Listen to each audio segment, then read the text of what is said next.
Hey everyone. Okay, before we jump into today's topic, I just wanted to mention that this video is going to be a bit of a little break from our current SHTF series. So we're going to continue that series in the next video because after receiving a message from one of our community members, I just felt that this is a conversation that's worth having sooner rather than later. So a member of our community recently reached out and asked me a question that I suspect a lot of people have wondered about. She told me that she lives in Central Florida on and off for years and currently lives in New Jersey now. Her long-term goal is to eventually move somewhere more rural and hopefully become part of a preparedness-minded community or mutual assistance group, okay? But she is a single woman and she recognizes the risks that come with trying to connect with strangers. And that's valid because how do you meet preparedness minded people safely? How do you build a trusted network without putting yourself in a vulnerable position? And how do you find good people while still protecting your privacy? Those are all real legitimate questions. And honestly, I don't think we talk about this side of preparedness nearly enough. So I'm very grateful. She asked me if I would put a video out on this. And I value our community so much. So I'm not going to say who she is, but she knows who she is. I don't know her personally, but I've had correspondence with her and she is just the sweetest person. So we value very much. So I hope that this video will help you. We spend a lot of time discussing food storage, water filtration, generators, solar power, communications, first aid, and security. But what about people? What about community? What about trust? What about finding others that share similar values and preparedness goals without broadcasting your personal life to the world? I think it's an important preparedness topic, and that is what I would like to talk about today. And I think the bigger preparedness question is this because most preparedness discussions focus on things like food, water, generators, solar power, medical supplies, bug out bags. But here's a question that we rarely ask. Who do you trust? And maybe even more importantly, how do you find trustworthy people in the first place? Because preparedness is not just about supplies, it is about people. And in my opinion, I truly believe that is one of the hardest parts about preparedness. And if I'm being completely honest, I'm probably not the best example of someone actively looking for a mutual assistant group because I'm an extremely private person. You wouldn't know it because I put out these videos, but very, very few of my friends and acquaintances, they have no idea what I do. And I don't promote my YouTube channel to them at all. I don't talk much about preparedness outside of a very small circle, and that is totally intentional. My husband, he is heavily invested in preparedness.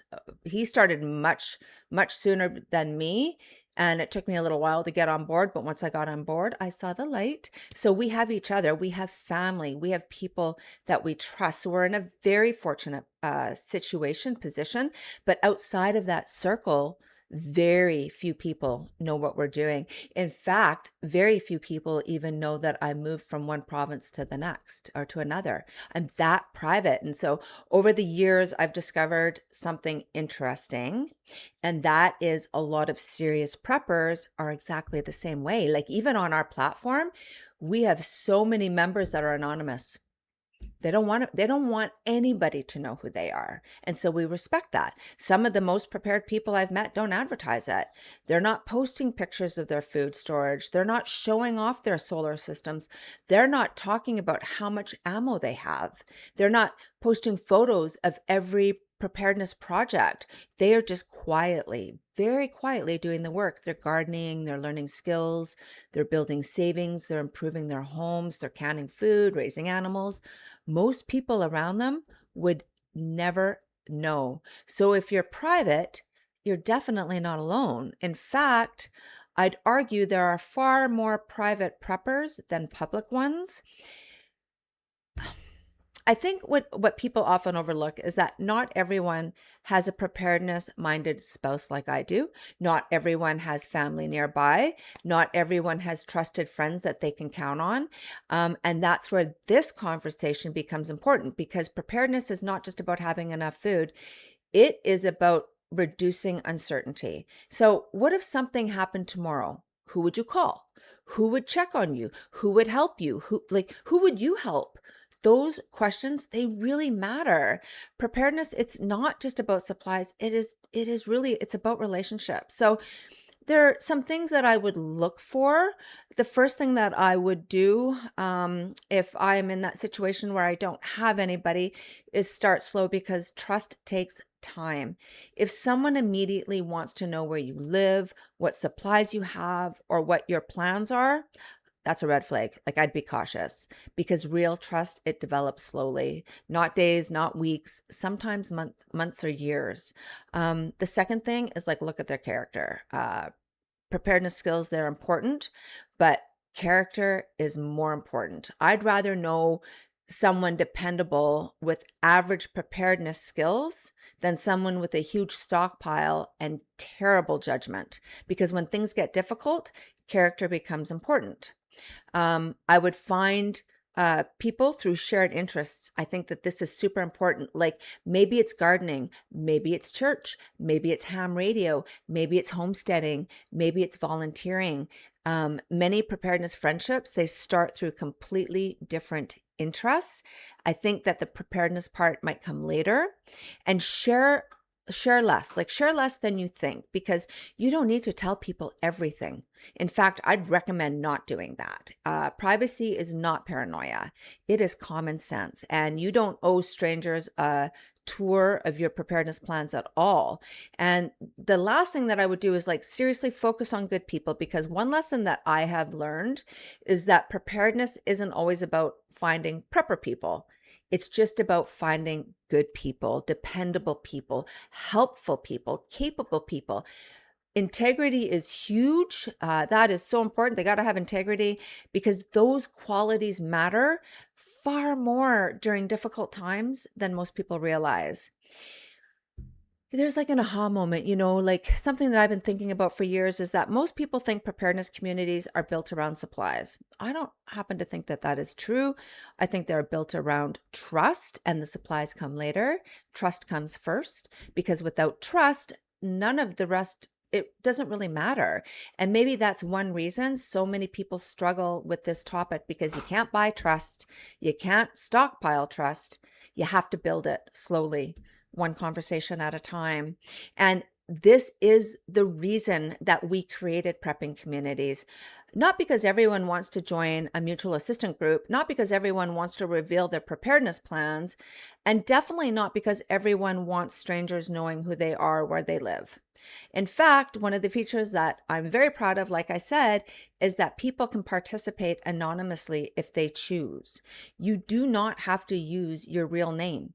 You don't have to publish your address, and you don't have to tell people exactly where you live. You decide how much information you want to share.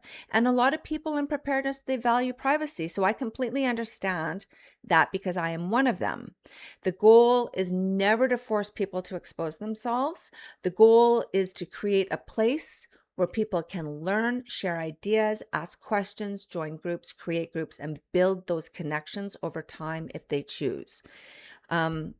Preparedness, it is about communication, local awareness, shared knowledge, coordination, learning from others, reducing uncertainty before emergencies happen. Some people join groups, some people create groups, some people simply participate in discussions and learn, and others use it just to connect with people in their local area over time. There is no right way.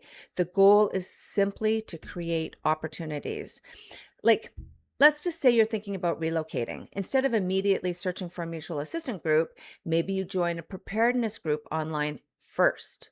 listen, learn, and get a feel for the people, participate in the discussions, you will see who consistently contributes useful information. Months later, maybe you attend a local meetup. That's very different from jumping in blind. Or maybe you're interested in gardening and you join a gardening group. That would be me. Like if I wasn't so private, I would be all over joining the gardening group because I love gardening, and I don't know, I just think people who garden are pretty zen. So I think that would be something that I would definitely look out for. And then because over time you discover several members are also preparedness minded. And that's how a lot of these connections actually happen naturally, slowly, without forcing them. Another example is maybe you join a ham radio club. That I want to get my ham radio license. So that is something that I think I would definitely do as well. You learn radio skills, you meet people, you build friendships, and eventually you discover some members that are also interested in emergency preparedness. I'm thinking off the top of my head on our platform right now, Volusia County in Florida. They're holding a ham radio event. Well, it's not an event, it's like a ham radio day. I'm just trying to think off the top of my head, and I believe it's June 16th. So if you're interested in doing something like that, please log on to our platform, preppingcommunities.com. Membership is free, and you can join that event. And there's a couple of other events that are coming up through the Florida Prepping Hub on our platform. I believe tomorrow, June 6th, and I want to say June 12th. I will put them up, but don't quote me on those dates, but I'll put the information up. And again, like, eventually you're just going to meet people, you're going to build friendships, and eventually you're just going to discover some members are also interested in emergency preparedness. Again, relationships first, preparedness second, because trust, it does develop over time. So I hope that helps. I wish that I had the magical answer, because I think in today's environment, or I'm going to say environment, like society, it's not easy to meet people. I think it's incredibly difficult. We're so siloed because a lot of us, we're just behind the screen all the time. It's not like how it used to be. Like, I mean, I remember when I was a little kid, I'd come in and watch cartoons every now and then, but I had to go outside. I had to ride my bike and go hang out with my friends. And like, we didn't communicate behind a screen. It's just so different. So before we wrap up, I also wanted to mention something that some of you may find useful. A lot of what we've talked about today comes back to knowledge, learning, and reducing uncertainty. And the more you know, the more options you have. So if you haven't already, I encourage you to check out Prepper Offline. We're getting amazing feedback. The content's growing more and more. People are downloading it. And we're just super grateful that people find this useful, because it's been a labor of love and we're really proud of it. It's Prepper Offline. If you don't know, it's an offline preparedness library containing more than 10,000 preparedness resources that you can store directly on your own device. It's like a database, because inside you're going to find survival handbooks, how-to guides, emergency checklists, field manuals, medical references, communication guides, food production information, water preparedness resources, off-grid living content, and a whole lot more. So one thing that I really like about it is that once you download it, it's yours. You don't need to have the internet connected, no dependency on outside systems, no worrying whether the website is online or offline. It actually acts like a little website. You just download it, unzip it, and access it using a standard browser on your computer. You can store it on a laptop, USB drive, flash drive, external hard drive, or multiple backup devices. You can even keep copies in different locations if you want. So because this includes advanced offline search capabilities, you can quickly find that information when you need it instead of digging through thousands of files. So if you ever wish that you could just carry an entire preparedness library with you, that's exactly what Prepper Offline was designed to do. So we recently released a new promo video showing what's inside, how it works, and why so many people are adding it to their preparedness plan. So if you're interested, please, I encourage you to watch it, and I'll put the link below. Final thoughts. Okay, for me personally, I'd probably always remain a fairly private person as much as I can. That's just who I am. But I also recognize that not everyone has the support system I have. Not everyone has like a preparedness-minded partner, or not everyone has family nearby. Not everyone has trusted people in their corner. And that's why I think this conversation matters, because preparedness, it is not just about storing food. It is about building resilience. It's about reducing uncertainty. And sometimes resilience just comes from knowing that there are other good people out there, even if you've never met them before. I know that our member who asked me to do this video is a really good person. And I want to help her out, and I don't like the idea of people being alone. And again, like, that is a reason why we created preppingcommunities.com. We really wanted we wanted to create a space where people could connect, prepare, and share their information and not feel alone. So I'd love to hear your thoughts. Are you a private prepper? Have you found preparedness-minded people in your area? How would you recommend someone safely build a preparedness network while still protecting their privacy? Please let me know in the comments. Let us know in the comments, the community. And if you would like a place where you can learn, share knowledge, join groups, create groups, or simply connect with other preparedness-minded people at your own pace, I encourage you to check out preppingcommunities.com. And if you find value in this video or this conversation, please give us a like, subscribe, and ring the bell. Help us grow the community. And we will be returning to our SHTF series in the next video. Until next time, I appreciate you. I appreciate you spending some time with me today. Stay safe, keep learning, and keep preparing. I will see you in the next video.